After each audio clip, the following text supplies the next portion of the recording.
गृह विभाग के संयुक्त सचिव को निलंबित उत्तर प्रदेश में किया गया। धीरेन्द्र उपाध्याय को निलंबित कर दिया गया। एसीएस गृह अवनीश अवस्थी ने सस्पेंड किया है। एसीएस होम को बिना बताए जारी कर रहे थे पत्र, तो गृह विभाग के संयुक्त सचिव को फिलहाल आपको बता दें निलंबित कर दिया गया है। एसीएस गृह अवनीश अवस्थी ने यह कार्रवाई की है। अवनीश अवस्थी को यानी कि एसीएस गृह को बताए बिना वहां से पत्र जारी कर रहे थे, तो ऐसे में संयुक्त सचिव निलंबित कर दिए गए। गृह विभाग के संयुक्त सचिव निलंबित किए गए हैं। उत्तर प्रदेश से बड़ी खबर, एसीएस गृह अवनीश अवस्थी की तरफ से यह कार्रवाई की गई है और आरोप है कि एसीएस होम को बिना बताए पत्र जारी कर रहे थे। धीरेन्द्र उपाध्याय ये नाम है संयुक्त सचिव गृह विभाग के, जिनको निलंबित किया गया। तो धीरेन्द्र उपाध्याय को निलंबित कर दिया गया है। एसीएस गृह अवनीश अवस्थी ने यह कार्रवाई की है।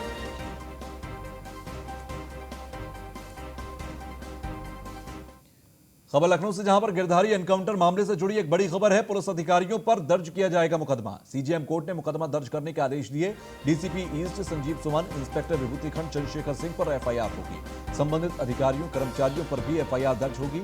सरजीत सिंह की याचिका पर हत्या की धाराओं में एफआईआर कराने के आदेश दिए गए। पुलिस कस्टडी से भागने के दौरान एनकाउंटर में गिरधारी मारा गया था। तो गिरधारी एनकाउंटर को लेकर यह खबर है, बड़ी खबर है। पुलिस अधिकारियों से जुड़ी बड़ी खबर, गिरधारी एनकाउंटर मामले से बड़ी खबर। संबंधित अधिकारियों फिलहाल सरजीत सिंह की और पुलिस कस्टडी से भागने के दौरान एनकाउंटर में जो मारा गया था गिरधारी, उससे जुड़ा यह मामला है। तो गिरधारी एनकाउंटर मामले से जुड़ी यह बड़ी खबर। पुलिस अधिकारियों पर दर्ज किया जाएगा मुकदमा। पुलिस अधिकारियों पर एक मुकदमा दर्ज होगा। तो संबंधित पुलिस अधिकारियों पर मुकदमा दर्ज होगा। सीजीएम कोर्ट ने मुकदमा दर्ज करने के आदेश दिए। तो डीसीपी ईस्ट संजीव सुमन, इंस्पेक्टर विभूतिखंड चंद्रशेखर सिंह पर यह एफआईआर दर्ज होगी। संबंधित अधिकारियों कर्मचारियों पर भी एफआईआर दर्ज की जाएगी। पुलिस अधिकारियों पर यह मुकदमा दर्ज होगा। सरजीत सिंह की याचिका पर हत्या की धाराओं में एफआईआर कराने के आदेश है।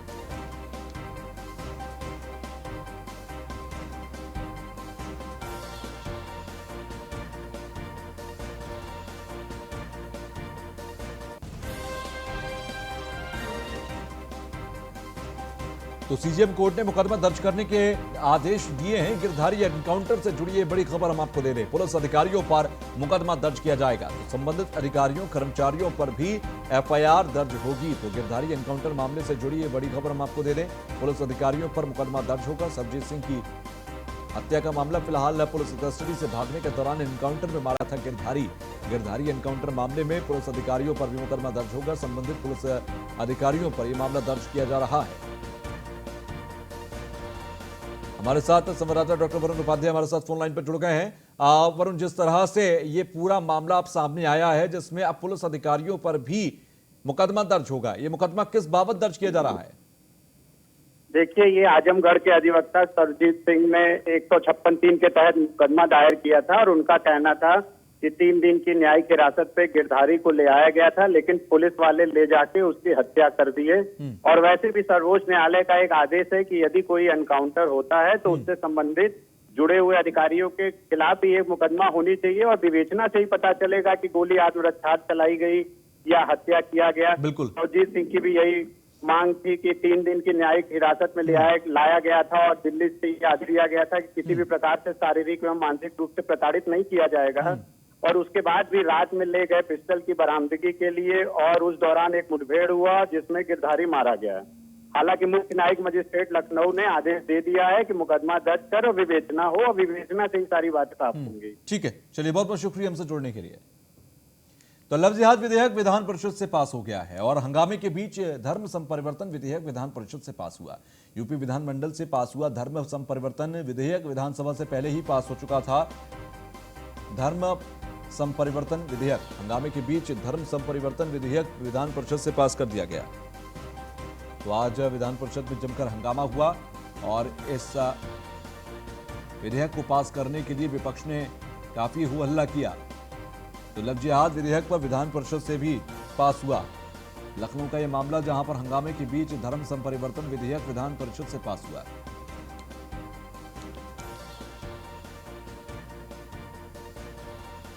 तो विधानसभा से पहले ही पास हो चुका है धर्म संपरिवर्तन विधेयक।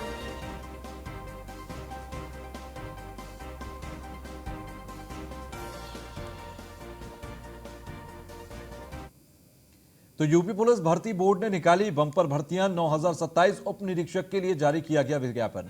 महिला और पुरुष दोनों के लिए विज्ञापन जारी किया गया। 3617 पद रहेंगे अनारक्षित। ईडब्ल्यूएस के लिए 902 पद आरक्षित किए गए हैं। ओबीसी के लिए 2437 पद, एससी के लिए 1895 पद, अनुसूचित जनजाति के लिए 180 पद आरक्षित रहेंगे। प्लेटून कमांडर पीएसी के 484 पदों पर भर्तियां होंगी। अग्निशमन द्वितीय अधिकारी के 23 पदों पर भर्तियां होंगी। तो कुल मिलाकर भर्तियां निकाली गई हैं और इसमें तमाम वर्गीकरण भी हम आपको बता रहे हैं कि किसके लिए कितनी सीटें आरक्षित होंगी। संवाददाता एसके वाजपेयी हमारे साथ लखनऊ से जुड़ गए हैं। वाजपेयी, एक बड़े स्तर पर भर्तियां निकली हैं पुलिस विभाग के अंदर, क्या जानकारी से जुड़ी हुई? बिल्कुल निश्चित तौर पर जिसमें सीएम योगी आदित्यनाथ ने निर्देश दिया था कि उत्तर प्रदेश में थानों में पुलिस की कहीं कोई कमी न होगी, उसको लेकर ये बड़े पैमाने पर पुलिस विभाग भर्ती करना जा रहा है, जिसको लेकर यूपी पुलिस भर्ती बोर्ड की तरफ से विज्ञप्ति जारी कर दी गई है। इसमें करीब 9100 के करीब में ऐसे पद होंगे जो भर्ती किए जाएंगे, जिसमें दरोगा के पद है, जिसमें उत्तर प्रदेश में महिला और पुलिस दोनों तरीके की भर्तियां होनी है, जिसको लेकर पूरी परीक्षा प्रक्रिया यूपी पुलिस की तरफ से जारी कर दी गई है। निश्चित है कि उत्तर प्रदेश पुलिस में जिस तरीके से लगातार ये कोशिश की जा रही है कि जो जवानों की कमी है उसको पूरा किया जाए, उस कमी को पूरा करने के लिए उत्तर प्रदेश पुलिस की तरफ से ये भर्ती जारी की गई है। इससे संबंध में मुख्यमंत्री के निर्देश पर शासनादेश भी जारी कर दिया गया है। अब यूपी पुलिस भर्ती बोर्ड ने जिस तरीके से आरक्षण व्यवस्था है, जिसमें ईडब्ल्यूएस के लिए 10%, पिछड़ा वर्ग के लिए 27%, अनुसूचित के लिए 21%, अनुसूचित जनजाति के लिए 2% आरक्षण के साथ में 9027 ऐसे पद होंगे जिन पर भर्ती प्रक्रिया की जानी है। तो कहीं ना कहीं ये प्रक्रिया अब पूरी तरीके से शुरू हो जाएगी, क्योंकि यूपी पुलिस अब चाहती है कि उत्तर प्रदेश के थानों में पूरी तरीके से पुलिस मुस्तैद हो और कहीं पर भी पुलिस की कमी से कहीं कोई घटना ना हो। जी ठीक है, बहुत बहुत शुक्रिया हमसे जुड़ने के लिए। तो वहीं लखीमपुर खीरी में किसानों की महापंचायत में उमड़ा किसानों का जनसैलाब। आरएलडी के उपाध्यक्ष जयंत चौधरी शामिल हुए। जयंत चौधरी ने किसानों को संबोधित किया। संपूर्ण नगर के अंदर आयोजित हुई महापंचायत, तो महापंचायत में उमड़ा किसानों का जनसैलाब। ये तस्वीरें किसानों के जनसैलाब से हम आपको दिखा रहे हैं। लखीमपुर खीरी की ये तस्वीर हम आपको दिखा रहे हैं। तो महापंचायत में किसानों का जनसैलाब उमड़ता दिखाई दिया। तो जयंत चौधरी ने किसानों को संबोधित भी किया।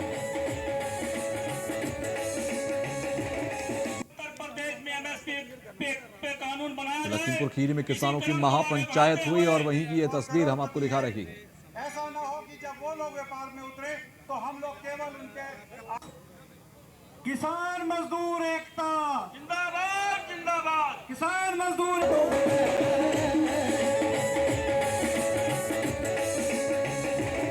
उत्तर प्रदेश में एमएसपी पे कानून बनाया जाए, इसी क्रम को आगे बढ़ाते हुए और करोड़पति हैं। ऐसा ना हो कि जब वो लोग व्यापार में उतरे तो हम लोग केवल उनके। तो ब्यूरो चीफ अवध जायसवाल ने आरएलडी उपाध्यक्ष जयंत चौधरी से खास बातचीत की, वो हम आपको सुनाते हैं।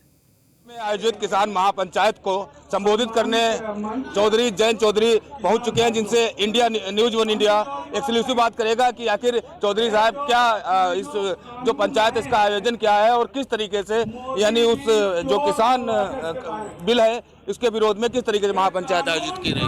चौधरी साहब, आज आप महापंचायत संबोधित कर रहे हैं, किस तरीके से यानी इस महापंचायत जो किसान बिल है उनका किस तरीके से क्या विरोध है? देखिए, 3 महीने हो गए हैं आंदोलन के चलते। सरकार अभी भी किसानों की मांगों की अनदेखी कर रही है, अपनी जिद पर अड़ी हुई। उनकी आंखें खोलने के लिए, अपनी ताकत का इजहार करने के लिए किसानों इकट्ठा हो रहे हैं, जगह जगह पंचायत कर रहे हैं। और उसी दौर में आज मैं अपना सौभाग्य मानता हूं कि इस किसानों की भूमि पर आया हूं। लखीमपुर, पीलीभीत इस क्षेत्र के किसान बहुत मेहनत करके अपनी फसल तैयार करते हैं। यहीं पे आप देख रहे हैं सहकारी मिल है, लेकिन 3 साल से इस प्रदेश की सरकार ने गन्ने के किसानों के लिए 1 रुपया नहीं बढ़ाया।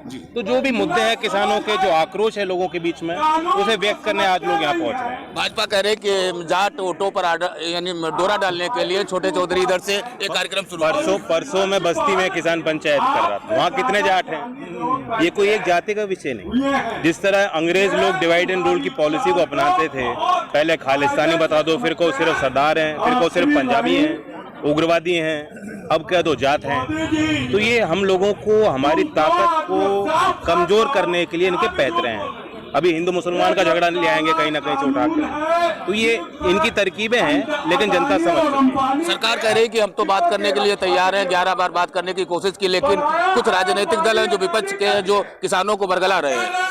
राजनीतिक दलों की भूमिका इसमें बहुत कम रही है। इसमें हर एक आदमी स्वतः आया है। आप देखो यहाँ अपना कैमरे को दौड़ाओ, सब किसान हैं। हो सकता है यहाँ लोकदल कमजोर है, चंद लोग हमारे पास हैं, प्रभावशाली हैं, लेकिन यहाँ ऐसा नहीं आप इन्होंने लोकदल को वोट नहीं दी होगी। तो ये अपनी मांगों को लेकर यहाँ संगठित हैं, अपनी बात रखना चाहते हैं, और हम भी चाहते हैं, इनका हक बनता है सरकार से। तो ये किसानों की लड़ाई आखिर ये आरएलडी कब तक लड़ती रहेगी? आरएलडी का मतलब ही किसान, चौधरी चरण सिंह जी का पूरा जीवन इसी उद्देश्य में उन्होंने इस संगठन को, मंच को बनाया था। तो हमें वो बातें आगे लेके चलनी है। किसान को मंडियों में भाव मिले, किसानों को प्रॉपर सम्मान मिले, किसान के प्रतिनिधि खेती और किसान के मुद्दों को लेकर चलें, यही उद्देश्य। तो ये थे छोटे चौधरी, जयंत चौधरी, जिनका साफ तौर पर कह रहे हैं किसान यदि ये कृषि कानून बिल वापस नहीं लेगी तो आरएलडी किसानों के बीच जाती रहेगी और हमेशा संघर्ष करती रहेगी। AK Jaiswal, news one India, Lakhimpur Kheri. तो अमरोहा के गजरौला पहुंचे प्रसपा के राष्ट्रीय अध्यक्ष शिवपाल यादव ने पश्चिमी यूपी कार्यकर्ताओं के साथ महत्वपूर्ण बैठक की। इस दौरान उन्होंने बैठक को भी संबोधित किया और इस बैठक में पूर्व सांसद हरीश नागपाल ने भी पार्टी का दामन थामा और पार्टी का प्रचार करते हुए कार्यकर्ताओं को आगामी चुनाव के लिए कमर कसने के लिए कहा। इस दौरान प्रसपा अध्यक्ष ने बीजेपी सरकार पर जमकर निशाना साधा। शिवपाल यादव ने कहा कि आगामी चुनाव 2022 में अगर प्रसपा की सरकार बनती है तो पूर्व सांसद हरीश नागपाल को मंत्री बनाया जाएगा।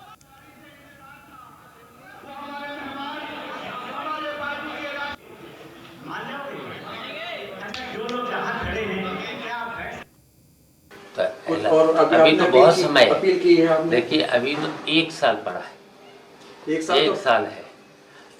1 साल में हम लोग सब लोग हम तो चाहते हैं कि अलायंस करें, और हम जब भारतीय जनता पार्टी को हटाना चाहते हैं इसलिए तो अलायंस कर रहे हैं। आपने अपील की, कहीं से निमंत्रण मिला आपको भी? रिप्लाई में कोई जवाब मिला? अब मिल जाएगा, मिल जाएगा। हमें तो पूरा विश्वास है कि हम कामयाब होंगे इस मिशन में। अच्छा, लगातार पेट्रोल, डीजल और गैस के दाम बढ़ रहे हैं, इस पर आपका क्या कहना है? देखिए, भारतीय जनता पार्टी ने इलेक्शन से पहले बहुत से वादे कर दिए, बहुत से वादे किए थे। उन्होंने पहला वादा किया था कि अच्छे दिन आएंगे, फिर कहा था राम राज आएगा, फिर कहा था कि 100 दिन में भ्रष्टाचार खत्म हो जाएगा, और उन्होंने कहा था काला धन लाएंगे और 15-15 लाख रुपया प्रत्येक परिवार में भेज देंगे, वो भी नहीं हुआ। तो झांसी में नगर पालिका परिषद समर्थकों के चेयरमैन और उनके भाइयों पर परिषद से निकाले जाने वाली निविदाओं में भ्रष्टाचार करने और विरोध करने पर अनुसूचित जाति की महिला से अभद्रता कर मारपीट कराए जाने का आरोप लगा है। इस मामले में नगर पालिका परिषद के भारतीय जनता पार्टी के पार्षद सत्यप्रकाश ने प्रशासन के आला अधिकारियों और भारतीय जनता पार्टी के गरौठा विधायक को शिकायती प्रार्थना पत्र भेजकर बताया कि नगर पालिका परिषद के अध्यक्ष अपने भाइयों के साथ मिलकर कई कार्यों की निकाले जाने वाली निविदाओं में लगातार भ्रष्टाचार कर रहे हैं, जिसकी शिकायत उन्होंने पूर्व में भी शासन स्तर पर की है। हाल ही में नगर पालिका की पंचायत की तरफ से निकाली गई निविदाओं में फिर से भ्रष्टाचार करने की कोशिश की गई, जिसका उन्होंने विरोध किया।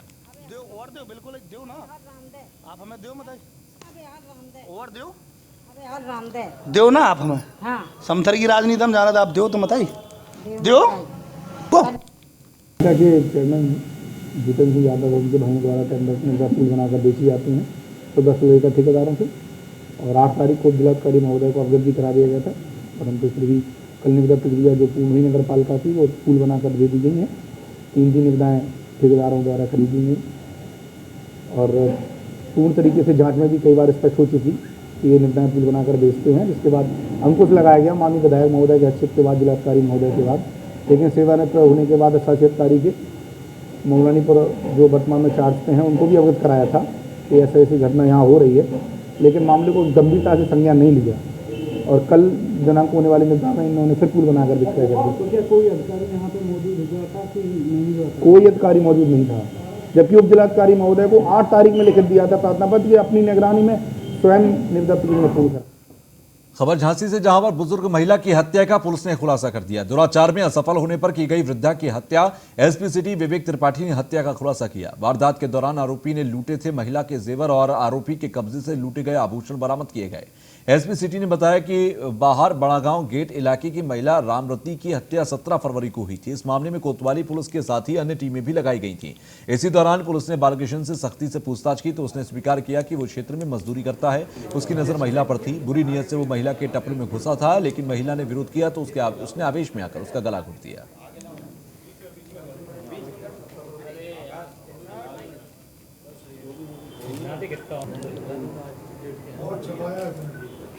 इसके चक्कर में कितनी भीड़ बैठी थी। हेलो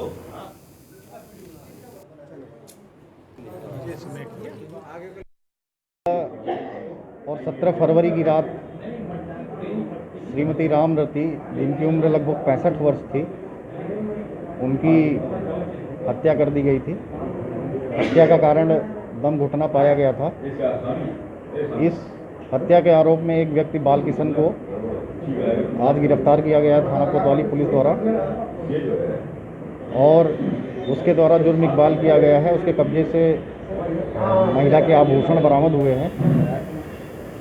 उसने बताया कि दुराचार के प्रयास में असफल रहने पर उसने तो झांसी के मऊरानीपुर में तहसील कार्यालय में दस्तावेज गायब होने का मामला सामने आया, जहां तहसील में पदस्थ लेखपाल गजेंद्र कुमार ने कोतवाली में सूचना देते हुए बताया कि अगर लिपिक की तरफ से तहसील कार्यालय के दस्तावेज गायब कर दिए गए हैं, जिसकी काफी खोजबीन करने के बाद भी कोई जानकारी नहीं मिल सकी। इस संबंध में मऊरानीपुर की तहसीलदार वंदना कुशवाहा ने बताया कि साल 2003 में कुछ दस्तावेज रखे गए थे जो अब नहीं मिल रहे। उसी मामले में कोतवाली में मामला दर्ज करवाया गया है। के तहत श्री बनमाली विश्वकर्मा ने कुछ सूचना मांगी थी तहसील कार्यालय से। उक्त के क्रम में जब पत्रावलियों की खोज कराई गई तो वो पत्रावलियां कार्यालय में उपलब्ध नहीं, तो उसी के क्रम में जो है संबद्ध राजस्व रजिस्ट्रार कानून वो जो है हमारे, उनके द्वारा अज्ञात के विरुद्ध एक FIR दर्ज कर दी।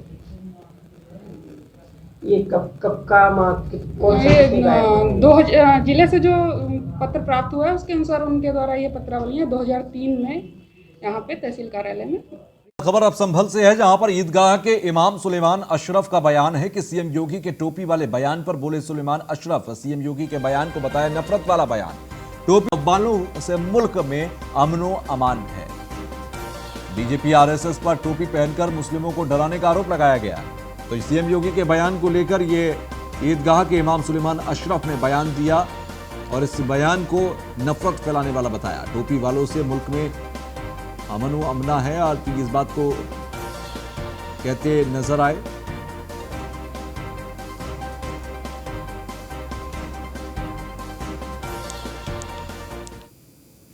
आज के अखबार में मैंने अपने स्टेट के मुख्यमंत्री का वो बयान, जिसमें उन्होंने कहा कि हर टोपी वाले को छोटे छोटे बच्चे दहशतगर्द मानते हैं, मैं उनके इस बयान की सख्त मजम्मत करता हूँ। ये टोपी वालों का और सोफे वालों का ही तुर्रा इम्तियाज़ है कि इस मुल्क में अमन व अमान बरकरार है। खबर नोएडा से, जहां पर कंपनी में अवैध कब्जे को लेकर दंपति से मारपीट हुई। कंपनी मालिक ने पिछले 8 महीने से नहीं दिया किराया। बुजुर्ग बिल्डिंग स्वामी की मारपीट से हालत गंभीर है। मौके पर पहुंची पुलिस मामले की कार्रवाई में जुटी है। तो कंपनी में अवैध कब्जे को लेकर दंपति से मारपीट हुई। कंपनी मालिक ने पिछले 8 महीने से नहीं दिया है किराया। तो बुजुर्ग बिल्डिंग स्वामी की मारपीट से हालत गंभीर बताई जा रही है। नोएडा से पूरी जानकारी, जहां पर मौके पर पहुंची पुलिस मामले की कार्रवाई में जुटी है। तो मौके पर पहुंची पुलिस कार्रवाई में जुटी। कंपनी में अवैध कब्जे को लेकर दंपति से मारपीट हुई। भैया हमारे ये फैक्ट्री में हम किराया लेने के लिए बोलने के लिए आए थे इसको कि भाई किराया भी नहीं देता, तुम खाली भी नहीं करते और गुंडा करके बैठे हुए हो। तो फिर ये हमें मारने लग गया, कहता है जो मर्जी करना है कर लो, मैं तो खाली नहीं करूँगा। और उसने मेरे को भी धक्का दिया, नाक पे मुक्का मारा, जान इतना खून आ गया और मेरे पति को नीचे गिरा दिया, कपड़े फाड़ दिए सारे। तो सीएम योगी आदित्यनाथ ने कानून व्यवस्था पर एक बैठक बुलाई। थोड़ी देर में ये मुख्यमंत्री आवास पर बैठक होगी। अहम बैठक में ADG रैंक के अधिकारी शामिल होंगे। कानून व्यवस्था को और मजबूत करने पर चर्चा होगी। तो अपर मुख्य सचिव गृह अवनीश अवस्थी रहेंगे मौजूद। यूपी DGP हितेश चंद्र अवस्थी भी मौजूद रहेंगे। तो थोड़ी देर में मुख्यमंत्री आवास पर यह बैठक होगी। अहम बैठक में ADG रैंक के तमाम अधिकारी शामिल होंगे। तो अब से कुछ देर बाद ये बैठक बुलाई गई है। मुख्यमंत्री आवास पर बैठक होगी। कानून व्यवस्था को और मजबूत करने पर चर्चा होगी। तो सीएम योगी आदित्यनाथ ने कानून व्यवस्था पर अब से कुछ देर बाद एक बैठक बुलाई।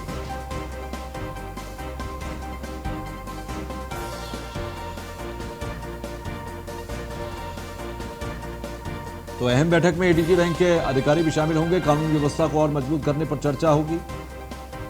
तो सीएम योगी आदित्यनाथ ने कानून व्यवस्था पर एक बैठक बुलाई है। कानून व्यवस्था को और मजबूत करने पर चर्चा होगी।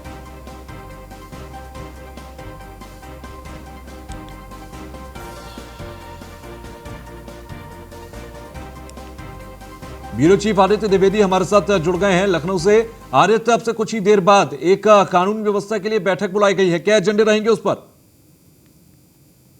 देश में लगातार जिस तरह से विपक्ष हमलावर है, तो इसको देखते हुए और अधिक चुस्त दुरुस्त व्यवस्था हो, इसको लेकर के मुख्यमंत्री योगी आदित्यनाथ ने एक बहुत ही अहम बैठक बुलाई है, जिसमें एडीजी भी रहेंगे, एडीजी स्तर के सभी अधिकारी भी रहेंगे, साथ ही अपर गृह सचिव मुख्य अमरीका अवस्थी भी रहेंगे और सभी प्रमुख अधिकारी होंगे साथ में। इसमें इस बैठक का उद्देश्य भी यही रहेगा कि किसी भी तरह से जो अभी तक चूक हुई है कानून व्यवस्था को लेकर के, उसमें अब भविष्य में किसी भी तरह की कोई चूक ना होने पाए, इसको लेकर के सभी जो प्रमुख अधिकारी हैं उनके साथ मसौदा तय होगा, ताकि सुचारू रूप से कानून व्यवस्था चल सके और किसी भी तरह से विपक्ष को हमलावर होने का मौका ना मिलने पाए। जी ठीक है, बहुत बहुत शुक्रिया हमसे जुड़ने के लिए। तो यूपी विशेष में बस इतना ही। आगे भी खबरों का सिलसिला जारी है, देखते रहिए न्यूज़ 1 इंडिया।